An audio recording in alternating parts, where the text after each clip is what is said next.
Richard Weiner spent much of his life working in the western part of the northern Atlantic. Well, I like the name the Devil's Triangle better because Bermuda Triangle sounds too much like a honeymoon with a mother-in-law or ex-boyfriend.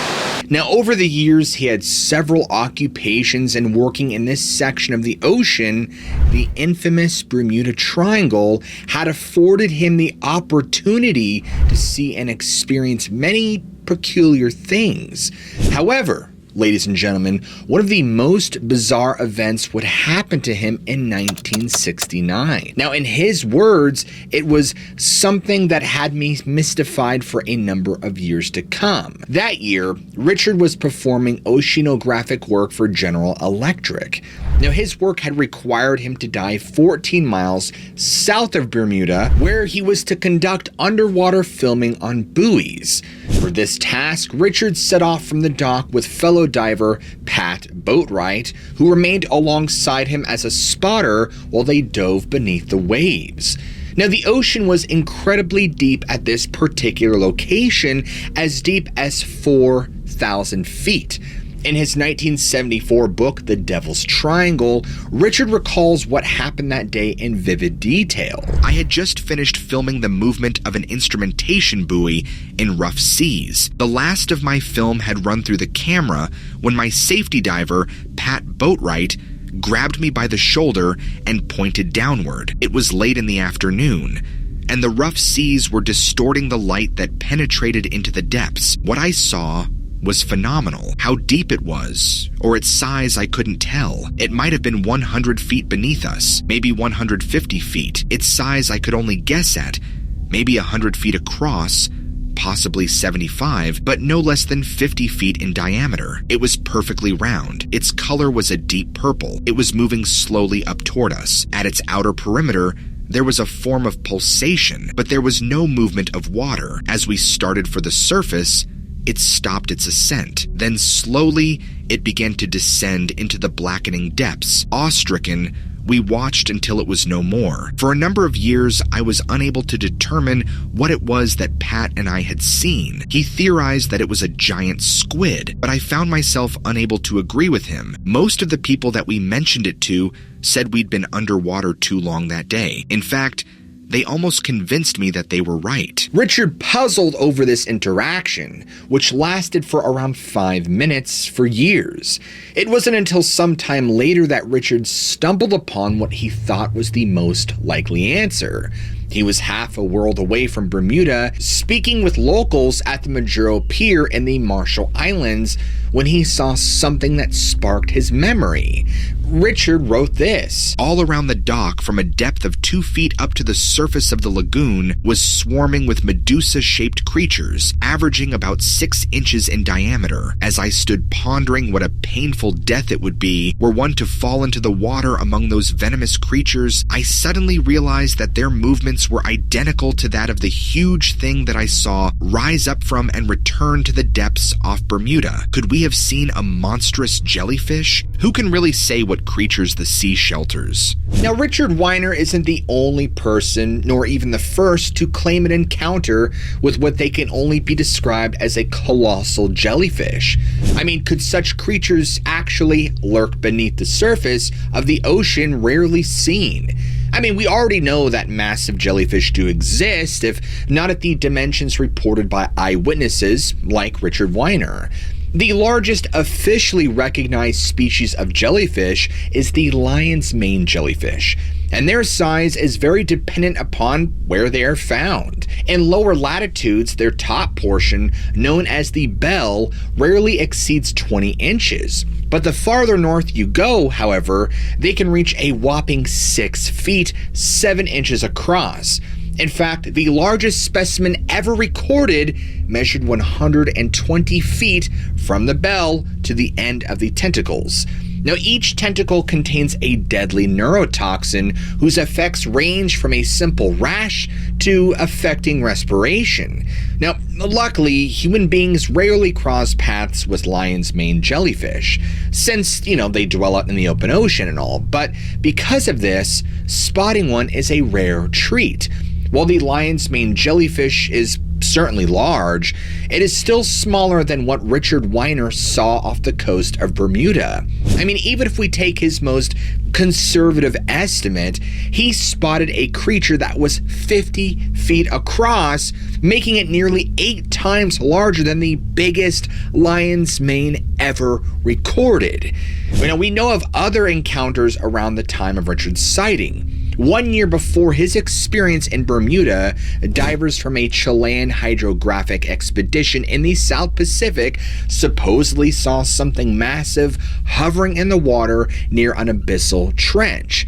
They said it kind of resembled a jellyfish. One of the earliest encounters with these massive cryptids occurred in 1953, although its documentation is much poorer than Richard Weiner's sighting. But according to an Eric Frank Russell in his 1967 book, Great World Mysteries, a diver in the South Pacific saw something similar. Now, Russell obtained the report from a Russian newspaper. It was 1953, and the witness, an Australian man named either Christopher Loeb or Christopher Lupa, was testing out a new deep-sea diving suit. Christopher said this: "All the way down, I was followed by a 15-foot shark which circled around full of curiosity, but made no attempt to attack. I kept wondering how far down he would go. He was still hanging around some 30 feet from me, and about 20 feet higher, when I reached a ledge below which was a great black chasm of enormous depth. It being dangerous to venture farther, I stood looking into the chasm while the shark waited for my next move. Suddenly the water became distinctly colder. While the temperature continued to drop with surprising rapidity, I saw a black mass rising from the darkness of the chasm. It floated upwards very slowly. As at last light reached it, I could see that it was of dull brown color and tremendous size, a flat, ragged-edged thing about 1 acre in extent. It pulsated sluggishly, and I knew that it was alive despite its lack of visible limbs or eyes. Still pulsating, this frightful vision floated past my level, by which time the coldness had become most intense. The shark now hung completely motionless, paralyzed either by cold or fear. While I watched fascinated, the enormous brown thing reached the shark, contacting him with its upper surface. The shark gave a convulsive shiver and was drawn unresisting into the substance of the monster. I stood perfectly still, not daring to move, while the brown thing sank back into the chasm as slowly as it had emerged. Darkness swallowed it, and the water started to regain some warmth. God knows what this thing was, but I had no doubt that it had been born of the primeval slime countless fathoms below." Christopher's description vaguely conforms to a lion's mane jellyfish, which is brownish in coloration and does sport ragged edges. However, they rarely prey upon sharks like this, and even if they did, a 15-foot shark would be too large to succumb to their tentacles. Plus, Christopher described what he saw as measuring a full acre, which, if existed, would easily make it the biggest oceanic lifeform on Earth by surface area alone. Was Christopher exaggerating? I mean, even if the jellyfish he saw was a more reasonable size, something with a bell a dozen feet or so in diameter, its size still blows the lion's mane jellyfish out of the water. Pardon the pun. Another diver claimed to have seen an immense jellyfish himself, although his report comes from a different part of the world and didn't resurface until the early internet era. The witness shared his sightings with a friend who posted about his experiences anonymously through an online news group. Author Chad Arment eventually reached out to this user and discovered that the witness's name was George Hale and that he had passed away in 1994. Now, according to his friend, George saw a number of bizarre life forms while working as an underwater welder for oil rigs in the Gulf of Mexico, specifically in the 1970s. Chad was able to learn the following from George's friend. He was unable to describe the predator in detail. It was too big and too close to him. It was as big to him as you are to an ant. As a matter of fact, he had to ascend pretty darn quick because he was in fear of being crushed like a bug. But the predator had a pallor and skin texture like a sea anemone, and it might have been built along the lines of a starfish or a freshwater pond hydra, and it was eating the fire hose entity by swallowing it. Its method of propulsion is a mystery. You may have noticed the reference to a fire hose entity. This was another creature George claimed to have spotted at the time. Now, if true, his testimony suggests an entire undiscovered aquatic ecosystem that we know nothing about. George's friend told Chad Arment this. He was seeing things down there that were beyond his ability to comprehend and even describe, and he wasn't the only one. At one oil rig, the welding crew were getting used to seeing this giant, headless, glowing living fire hose that would zoom in from out of nowhere at incredible NASCAR speeds and would keep on zooming past the welders for up to 15 minutes. As in every cryptozoology story, we are faced with a harsh reality. Stories are fine and all, but where's the proof? The limitations of filming or photographing underwater in the 1970s, even though it was certainly commonplace, might answer that question a little. Even still, we would expect more evidence today in the form of images or videos, or better yet, a specimen. Has a giant jellyfish carcass ever been recovered? One may have, although it was unfortunately and conveniently lost, if the story is indeed accurate. Now, according to Adam Benedict of the cryptozoology website known as the Pine Barrens Institute, an Australian vessel named the Karonda collided with a large, unknown creature in the South Pacific off the coast of Fiji in 1973. Now, as the story goes, the Karonda was traveling through a storm when the bow of the ship was entirely engulfed by the bell of a gigantic jellyfish. Its tentacles lashed around the sides, making contact with one crew member who died. The ship's captain, a gentleman by the name of Langley Smith, said that the creature measured more than 200 feet long, and when the bow struck the bell, the creature erupted, sending a gooey mess all over the deck. The jellyfish's gelatinous insides stood 2 feet high in some places. According to the tale, a tugboat christened the Hercules, it was radioed and helped remove the remains of the jellyfish from the Karonda using a high-pressure hose to clean up the deck. Now, supposedly, samples were later analyzed at a lab in Sydney, Australia, and revealed the creature as an oversized lion's mane jellyfish specimen. Now, the story doesn't end here, however. It gets much more convoluted the deeper you go. Catherine Shaw of the Strange Animals podcast did some digging, or should I say diving, and discovered that the Karonda story may not be exactly what it seems. You see, Catherine traced the tale back to an old article from Fate magazine, which in turn listed the source as James Sweeney's 1977 book, Sea Monsters. Now, after obtaining a copy herself, Catherine found the story as described, but was perplexed. There seemed to be lots of easily verifiable details, but none could be found in any newspaper archives. At last, she traced the account to the Colonial Secretary's file of the archives at the State Library in Melbourne, Australia. With the assistance of a helpful librarian, Catherine learned that there was not one, but 2 ships named on the Karonda on file. The first was actually broken up in 1936, while the second wrecked in 1969. There was no record of the ship ever existing in 1973, nor was there any indication that anyone by the name of Langley Smith was the captain. So Catherine has no idea about where James Sweeney heard the story. Maybe it's through word of mouth, who knows? She does point out that he also mentioned a similar story, one with a better pedigree. She cites an article from the July 2nd, 1874 issue of Dublin, Ireland's The Freeman's Journal. The entry states this: "The master of the screw steamer Strath Owen, on his way to Madras, observed a little schooner lying becalmed, and between him and her what he at first thought to be a bank of weed. The mass was perfectly quiet, but after a time began to move towards the schooner. Suddenly it struck her and sunk her to the bottom. The master of the Strathowen put about, dropped boats, and saved 5 men from the sunken ship. James Floyd, the master, was rescued, and he tells his story in the most circumstantial fashion. The Pearl Schooner, 150 tons, was bound from the Mauritius to Rangoon. On the 10th of May, about 5 in the evening, he observed a great mass rising slowly out of the sea. It remained stationary and looked like the back of a huge whale. In a hapless moment, he took his rifle and hit the monster, which began to lash about furiously. All the men were then ordered up, and knives and hatchets and cutlasses were grasped, and all awaited the advent of the terrible stranger. We could now see a huge oblong mass moving by jerks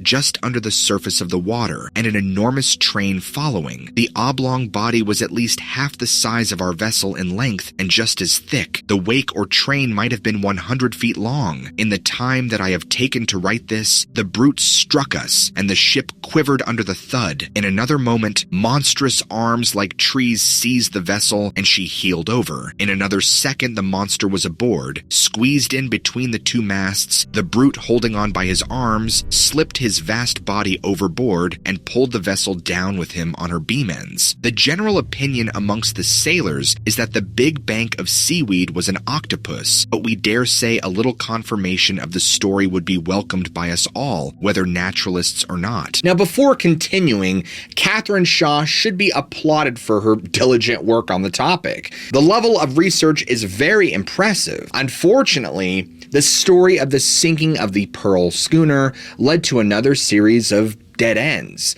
No further record of her sinking, no record of a ship named the Strathowen, nor any indication that Captain James Floyd ever existed. It doesn't mean the story is fictional, but it does introduce a seed of doubt. Now, returning to the Karonda story, was this 1874 entry the inspiration for the 73 encounter? Did the story somehow get passed down over the years, transforming the giant octopus into a giant jellyfish? Or was James Sweeney simply just making things up? Either way, we know that the article from the Freeman's Journal exists, and if it is accurate, the story still points to gigantic tentacled monsters lurking in our deepest oceans. While the Karonda tale might be fictional, another more recent event involving a ship and a giant jellyfish might have a little more merit.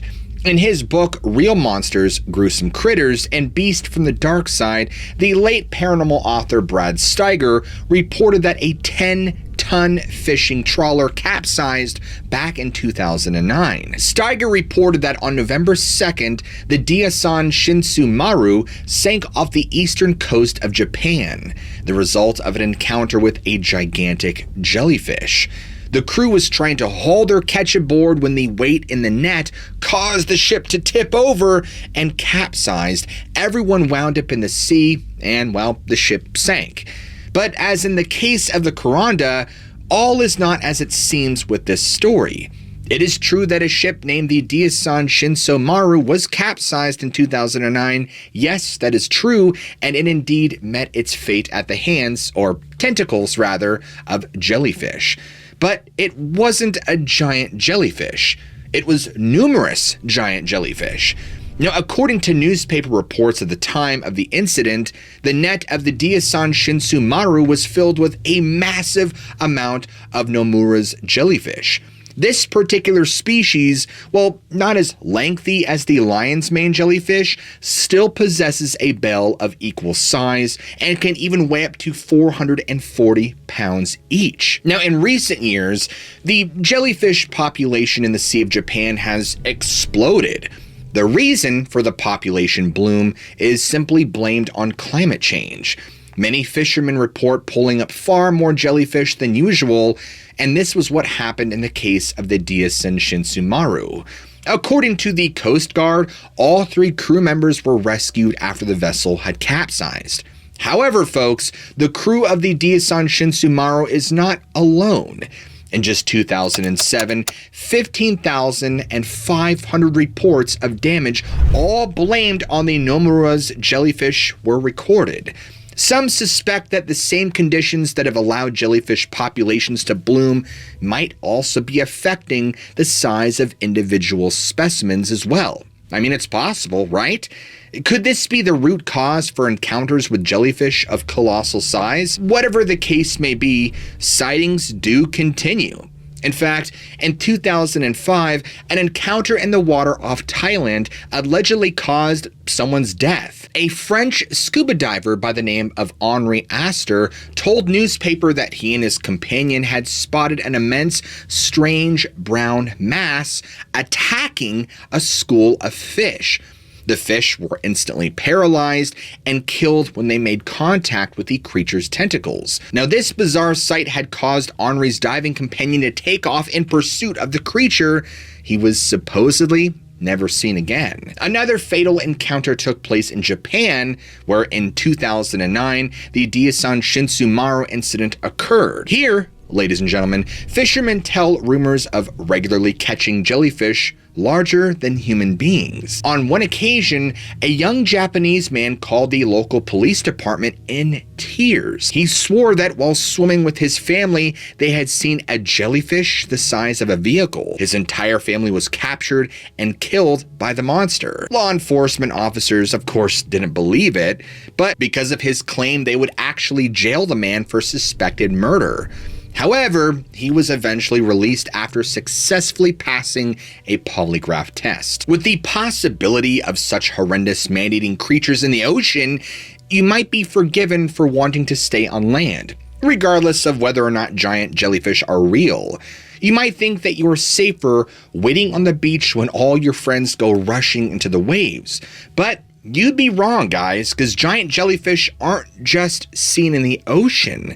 They're also seen in all places, like up in the sky. And as a matter of fact, guys, one of the first documented cases of a gigantic aerial jellyfish occurred on September 20th, 1977 in Russia. It was seen by hundreds of people as it glided through the air with all the grace of its oceanic cousins. The sighting sent the population into a panic, prompting more than 1,000 letters to Soviet authorities, and supposedly all of this correspondence was destroyed by officials who had a zero-tolerance policy toward the paranormal. The newspaper report of the incident read this: "An intensely radiant star which looked like a shining jellyfish stood above Petrovazods. It moved slowly towards Petrovazods, throwing rays of light on the city. There were thousands of beams, and it looked like heavy rain. A little later, the beaming came to an end. The source of light changed its brightness and moved towards Onyiska Lake. On the horizon were gray clouds, and when the object went into these, a number of semicircles and circles of pink light appeared. The manifestation lasted 10 to 12 minutes." This was not the last time a giant flying jellyfish would be seen. More recently, 4 military radar stations in China's Hebei province noted an anomalous reading on October 19th, 1998 above a military flight training school. Now, this corroborated by 140 witnesses on the ground who, as in Russia 21 years earlier, were able to photograph the object. After ruling out both civilian and military aircraft, Base Commander Colonel Lee ordered jet fighters to intercept the intruder. While observers on the ground described the object as resembling a star that grew in size, the pilots said that a closer inspection would reveal the intruder as something resembling a mushroom or jellyfish. Its bottom half decked out in lights that dangled underneath. In fact, the official report said this: "The object clearly resembled depictions they had seen in foreign science fiction films. When they got within 13,200 feet of the UFO, it abruptly shot upward, easily evading subsequent attempts to get closer. It appeared to be toying with the fighter by repeatedly outdistancing it and then reappearing right above it." All requests to open fire on the flying jellyfish were denied. Instead, the pilot was instructed to pursue it and reached a height of nearly 40,000 feet before running low on fuel. The pursuit was broken and the jellyfish, whatever you want to call it, vanished before additional aircraft could be scrambled. 17 years later, another massive object resembling a gigantic jellyfish was seen swimming through the clouds, not the ocean. You probably thought I was going to say the water, but the clouds above Groningen in the Netherlands. Again, the witness, Harry Purton, was able to take a photograph of the subject, which clearly shows something out of the ordinary. It was June 1st, 2015. Harry had stepped outside following a storm with the intention of taking pictures of the sky, which to his eye looked especially beautiful. Now, that was when he first noticed something out of the ordinary. He claimed he was taking photos and something suddenly flashed. And at first he thought it must have been his camera, and he realized though the flash wasn't from his camera. And so he's thinking, well, gee, that's odd, but he just simply dismissed it as a lightning strike or something. And so it wasn't until much later when he would actually develop and look at the images that he noticed a bizarre shape had been captured on camera. And one of the most recent flying jellyfish sightings comes to us from Toronto. A Rochelle Gallant of the Canadian tour organization, The Haunted Walk, reported that on April 12th, 2012, a witness spotted something odd in the clear sky. Apparently, this thing came down from above the clouds, slowly descending for about a minute before the eyewitness began filming. They would even later post this to their YouTube, although it would then get taken down for unknown reasons. Now, screenshots of the recording can still be found online, and it does seem to show exactly what the witness described, which is a jellyfish-like creature floating through the sky.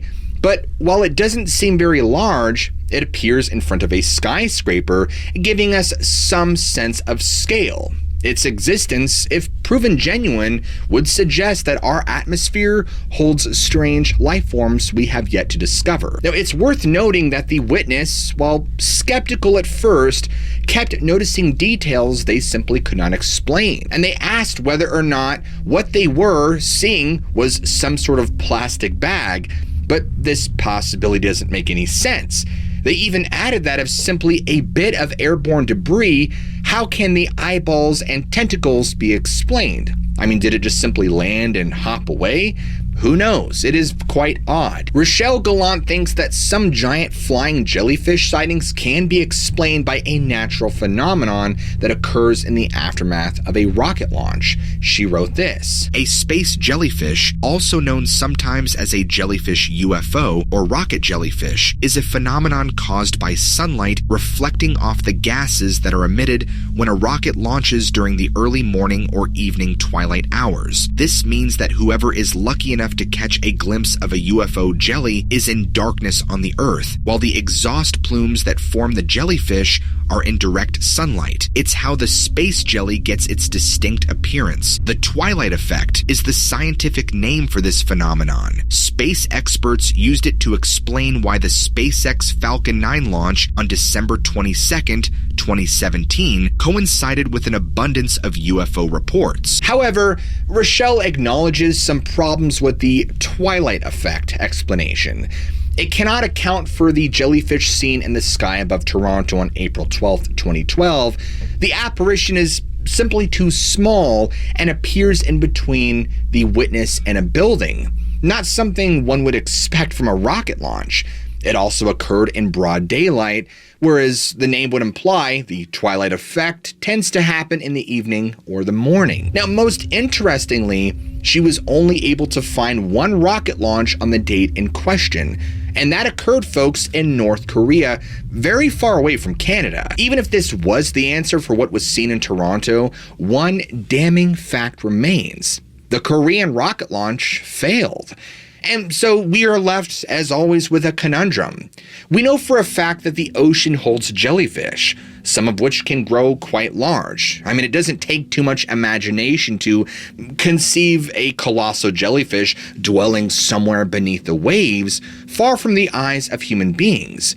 Yet, we have no evidence of this, no photographs, no videos, and no bodies. We do, however, have quite a bit of evidence for gigantic jellyfish in the sky, a place where the creatures don't exist at all. It simply defies all reason and logic. So I ask you, the viewer, what do you guys think of this? And because you guys have made it this far into the video, I want you to all comment down below giant jellyfish so I know who made it to the end of the video. And if you guys enjoyed today's episode and want more of this kind of content, slap the crap out of that like and subscribe button for more. As always, I love you all, keep an open mind, and I'll catch you guys in the very next video.